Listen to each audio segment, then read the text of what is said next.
अब तो सर्दियों का सीज़न आ गया है और ढेर सारी सब्जियां मार्केट में आपको मिल जाएगी। आज बने घर में गोभी के पराठे, गोभी की रोटी भी बनी, गोभी के पराठे भी बने, वो भी दो तरीके से। वही आज आप लोगों के साथ शेयर करूँ। सबसे पहले गोभी को इस तरीके से तोड़ लिया मैंने और उसको फिर नमक के हल्के गुनगुने पानी में भिगो करके रख दिया 10 मिनट के लिए। उसके बाद उनको अच्छे से निकाल लिया, सुखा लिया। उसके बाद कद्दूकस किया। कद्दूकस तो नहीं किया मैंने, तो खैर जो सब्जियों का ग्रेटर होता है ना, उसी में इसे ग्रेट कर लिया। हम चाहे तो इसे कद्दूकस भी कर सकते हैं, बट इससे ना काम थोड़ा सा आसान हो जाता है।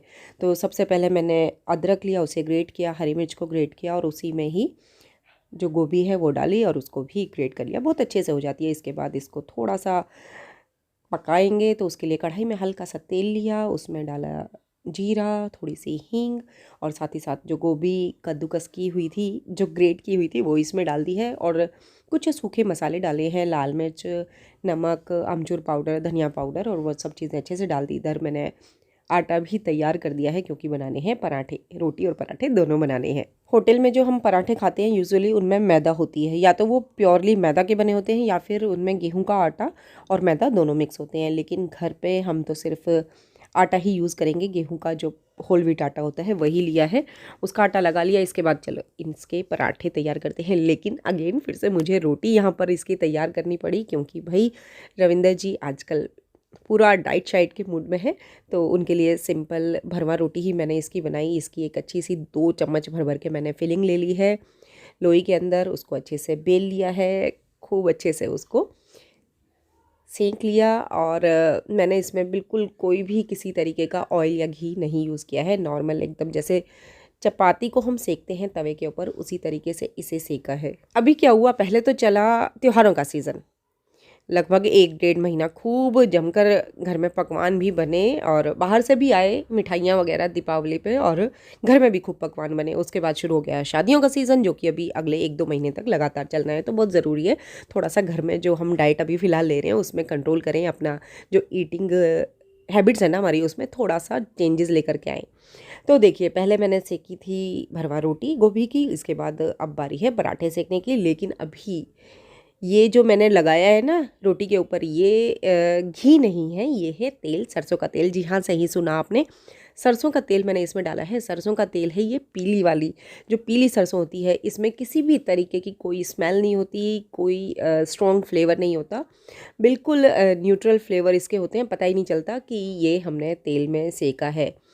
तो तेल में इसको सेका और उसके बाद बच्चों के लिए तो खैर मैंने फिर देसी घी में ही सेका था। वही अभी उनको थोड़ा सा दूर रखा हुआ है इन सब चीज़ों से, डाइट वाइट। हालांकि बच्चे आजकल खुद ही इतने ज़्यादा कॉन्शियस हो गए हैं, उन्हें पता है उन्हें क्या खाना है क्या नहीं खाना।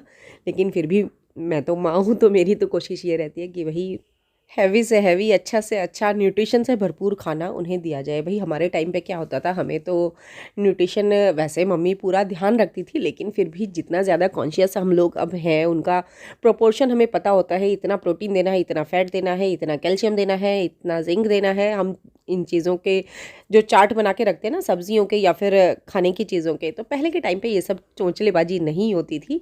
धूप में सारा सारा दिन खेलते थे, तो विटामिन डी की कमी पूरी हो जाती थी। मिट्टी और स्लेट खा के हम कैल्शियम की कमी को पूरा कर लेते थे, और इमली या चूरन की गोली खा के विटामिन सी की कमी को पूरा कर लेते थे। लेकिन वही आजकल एकदम अलग सिनेरियो है, तो आजकल थोड़ा सा इन सब चीज़ों का ध्यान ज़्यादा रखना पड़ता है। तो इधर चाय भी हमारी तैयार हो गई है, ब्राउन शुगर वाली। जी हाँ, आजकल घर में चाय बनती है या तो मिश्री की या फिर ब्राउन शुगर की। रविंदर जी तो सिर्फ ब्राउन शुगर की चाय ही लेते हैं, बाकी हम लोग तो मिश्री भी ले लेते हैं, ब्राउन शुगर लेते हैं, वाइट भी ले लेते हैं, जो सामने पड़ जाए, पतासे भी डाल देते हैं। तो जो सामने मिल जाए मीठा वही डाल के चाय बना लेते हैं। तो फिलहाल चाय बन गई है और इधर बच्चों के पराठे हैं, वो भी तैयार हो गए हैं। उनके लिए तो गाय का घी ही मैं यूज़ करती हूँ। और आवाज़ के लिए प्लीज़ माफ़ करना, आवाज़ बिल्कुल अभी बताया था ना आप लोगों को, एकदम गला है वो जैम पैक्ड है। अभी भी टाइम लगेगा ठीक होने में, क्योंकि भाई मस्ती भी जमकर की थी शादी में, और खूब खुल के खाया पिया था, आइसक्रीम, कोल्ड ड्रिंक एंड कोई ऐसी आइटम, कोई ऐसी चीज़ छोड़ी नहीं थी जो ना खाई हो, किसी चीज़ का परहेज किया हो। तो फिलहाल बच्चों के पराठे भी तैयार हो गए हैं, चलिए उनसे ही उनका फीडबैक पूछते हैं। ये ले यश, पराठे और कैसे लगे? क्रिस्पी है। हाँ बीच में जब फिलिंग करते हो ना, हाँ। उसका प्रोपोर्शन बिल्कुल परफेक्ट रहता है। तो ना ज़्यादा मोटे होते, अच्छा, ना ज़्यादा पतले होते। इसी उससे बात। क्या होता है, हाँ परफेक्ट रहता है थिकनेस, तो क्रिस्प हो जाता है। इसी बात पे एक और ले ले। लूंगा भी। ठीक है, चटनी नहीं ली तूने? चटनी नहीं ली मैंने। दही चटनी कुछ भी नहीं ले रहा? पराठे इतने स्वादिष्ट जरूरत ही नहीं लगी। चल ठीक है।